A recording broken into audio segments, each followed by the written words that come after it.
Assalamualaikum warahmatullahi wabarakatuh. Alhamdulillahirabbil alamin. Innal hamdalillah nahmaduhu wa nasta'inuhu wa nastaghfiruh wa na'udzu billahi min shururi anfusina wa min sayyiati a'malina.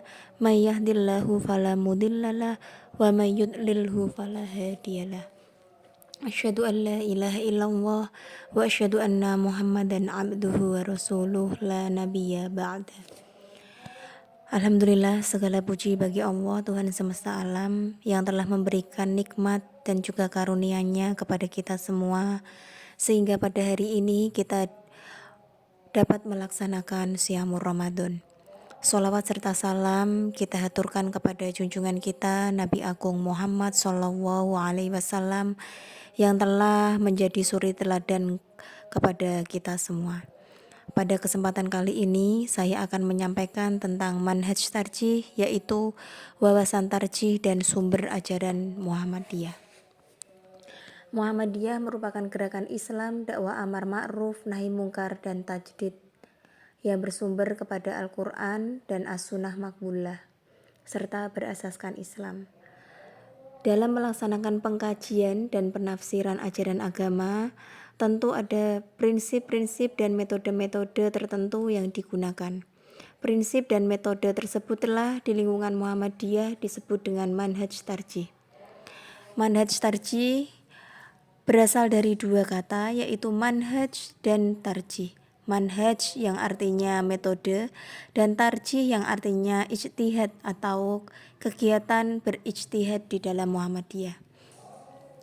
Proses menganalisis untuk menetapkan hukum dengan menetapkan dalil-dalil yang lebih kuat atau rojih yang dilakukan oleh orang-orang yang memang mempunyai kompeten dalam bidangnya masing-masing. Menurut Bapak Sofa, yaitu Wakil Sekretaris Majelis Tarjih dan Tajdid Pimpinan Pusat Muhammadiyah, manhaj tarjih yaitu suatu sistem yang memuat seperangkat wawasan, sumber, pendekatan, dan metode-metode tertentu yang menjadi pegangan dalam kegiatan ketarjihan. Diartikan juga sebagai aktivitas atau kegiatan intelektual untuk merespon atau menjawab permasalahan-permasalahan sosial dan kemanusiaan dari sudut pandang agama Islam. Banyak permasalahan atau kasus-kasus dalam kegiatan ketarjihan yang belum direspon atau dibahas oleh para fuqaha pada masa lalu dan belum ditemukan juga jawabannya di dalam kitab-kitab fikih. Tarjih tidak dilakukan secara sembarangan, melainkan berdasarkan asas-asas dan prinsip-prinsip tertentu. Jamaah rahimakumullah, Majelis Tarjih sendiri berdiri pada tahun 1927, yaitu dari hasil keputusan Kongres Muhammadiyah yang ke-16 di Pekalongan. Dan pada saat itu kepemimpinan Muhammadiyah dipegang oleh Kyai Haji Ibrahim yang menggantikan Kyai Haji Ahmad Dahlan. Di dalam majelis tarjih membahas masalah-masalah agama, juga memberikan kepastian hukum dalam persoalan ibadah juga muamalah. Ada beberapa contoh yang akan saya sebutkan di sini. Yang pertama dalam masalah ibadah, contohnya salah satunya yaitu boleh tidaknya memakan daging kurban buat shahibul kurban. Menurut Muhammadiyah tidak ada larangan, karena di dalam Al-Quran ataupun hadis disebutkan bahwa diperbolehkan memakan sebagian daging hewan tersebut. Kemudian untuk masalah muamalah, dalam hal muamalah, contohnya yaitu menyikapi undangan tahlilan. Baiknya seperti apa yang kita lakukan. Ini sering ditanyakan oleh kebanyakan orang dan sudah dijawab di buku Tanya Jawab Agama jilid 2, yaitu halaman 196 dan juga 197. 7 sampai 100 hari merupakan tradisi agama Hindu dan tidak ada dasarnya. Dan masalah tahlilan ini merupakan masalah khilafiyah, yaitu perbedaan pendapat ulama.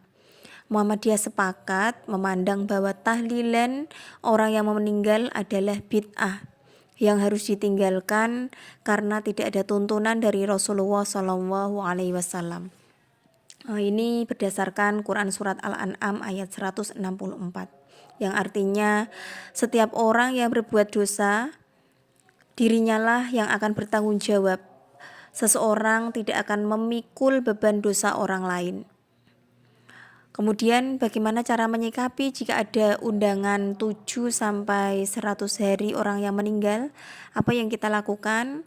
Kita bisa meminta izin untuk tidak ikut dengan alasan paham Muhammadiyah tidak memperbolehkan tahlilan. Kita bisa berbicara atau menyampaikan dengan baik atau dengan kata-kata yang sopan. Insya Allah nanti yang mengajak akan paham dengan sendirinya. Masih banyak lagi contoh-contoh hasil ijtihad atau hasil mentarjih, dan ibu-ibu rahimakumullah bisa membuka di buku tanya jawab Muhammadiyah. Kemudian pembahasan yang selanjutnya yaitu mengenai sumber ajaran di Muhammadiyah. Seperti yang telah saya jelaskan di awal, bahwasanya sumber dari ajaran di Muhammadiyah yaitu Al-Quran dan As-Sunnah, yaitu mengacu pada Al-Quran dan As-Sunnah. Sini sudah ditegaskan di dalam anggaran dasar Muhammadiyah pasal 4 ayat 1.